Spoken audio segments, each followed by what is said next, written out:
নমস্কার বন্ধুরা, আশা করি আপনারা সবাই ভালো আছেন। আজ আমি শেয়ার করব আলু পটলের নিরামিষ তরকারি। খুব সহজ এবং খুবই সুস্বাদু রেসিপিটি। তো চলুন দেখে নেবেন কিভাবে আমি বানাই। প্রথমে 2 চামচ সরষের তেলের মধ্যে কেটে রাখা পটলগুলো ভেজে নিচ্ছি। বিনা হলুদে অল্প একটু নুন দিয়ে 2 ভাগের 1 ভাগ নুন দিয়ে 4-5 মিনিট এটি ভেজে তুলে নেব। হলুদ দেব না, তাহলে রংটা সুন্দর থাকবে। ভাজা হয়ে গেছে, তুলে নিচ্ছি।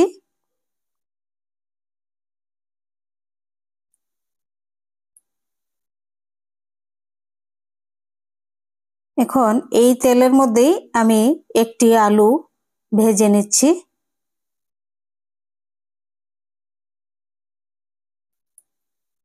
তার মধ্যে দিয়ে দিচ্ছি 2 ভাগের 1 ভাগ লবণ, তারপর 3 ভাগের 1 ভাগ হলুদ দিয়ে 3-4 মিনিট আরো ভেজে তুলে নেব এটি। আলুর মধ্যে আরো হাফ চামচ তেল আমি এড করেছি। পটল ভাজার তেলের মধ্যে আরো হাফ চামচ তেল দিয়ে আলুগুলি ভাজা হয়ে গেছে, তুলে নিচ্ছি।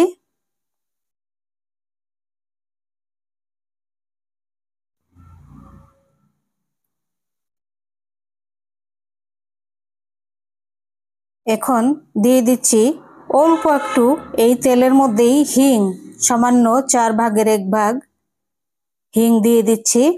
খুব সুন্দর গন্ধ হবে, তাই হিংটি ভাজা হয়ে যাওয়ার পর এবার ফোড়নে দিয়ে দিচ্ছি গোটা জিরা 5 ফোড়ন একসঙ্গে মিশিয়ে, তারপর গোটা গরম মশলা, তেজপাতা, শুকনো লঙ্কা।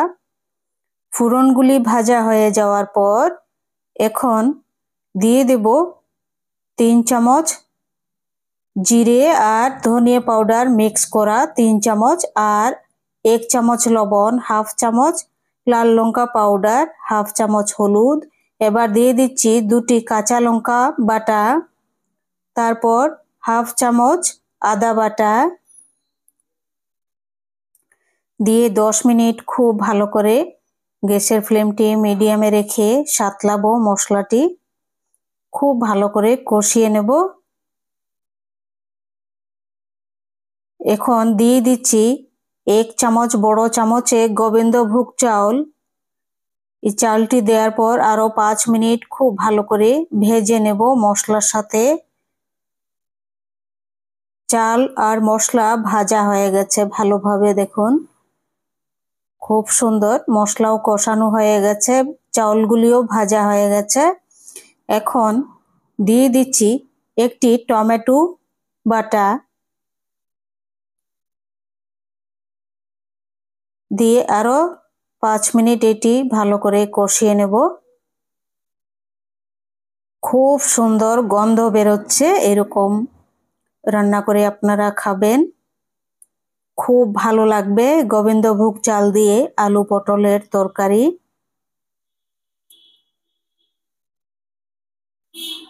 মশলা কষানো হয়ে যাওয়ার পর দিয়ে দিচ্ছি ভেজে রাখা আলু আর পটল। এখন আরো 5-7 মিনিট এটি খুব ভালো করে সাঁতলাবো মশলার সাথে আলু পটল।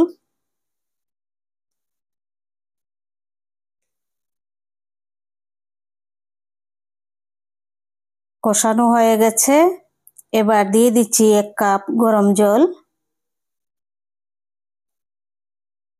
এখন 10 মিনিট এটি ঢাকা দিয়ে খুব ভালোভাবে সুসিদ্ধ করে নেব। 10 মিনিট ঢাকা দিয়ে দিচ্ছি। 10 মিনিট হয়ে গেছে, খুব ভালোভাবে চালগুলিও সেদ্ধ হয়ে গেছে, সবজি সেদ্ধ হয়ে গেছে ভালোভাবে।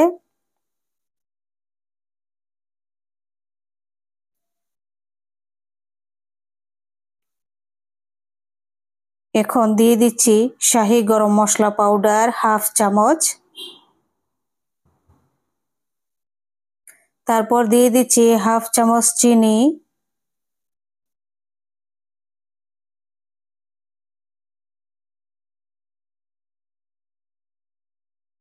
দুর্দান্ত এই তরকারিটি, আপনারা এরকম বানিয়ে খেয়ে দেখবেন। এখন দিয়ে দিচ্ছি হাফ চামচেরও কম ঘি। এবার গ্যাসটি অফ করে দেব। হয়ে গেছে আলু পটলের নিরামিষ তরকারি রান্না। দারুণ সেন্ট হয়েছে।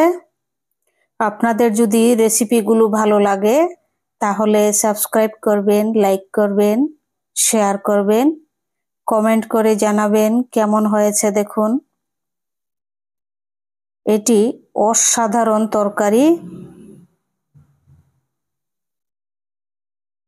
আপনারা অবশ্যই এরকম বানাবেন, খুব ভালো লাগবে। নতুন পটল বেরিয়েছে, আলু পটলের নিরামিষ তরকারি। আপনারা যদি আমাকে সাহায্য না করেন তাহলে আমি সফল হতে পারবো না। সাহায্য বলতে ফুল রেসিপিটি আমার দেখবেন আপনারা স্কিপ না করে, তাহলে আমার খুব ভালো লাগবে, আমি সফল হতে পারবো। যদি ভালো নাও লাগে রেসিপিটি আমাকে কমেন্ট করে জানাবেন, যদি ভালো লাগে তাও জানাবেন। সবাই ভালো থাকবেন, সুস্থ থাকবেন।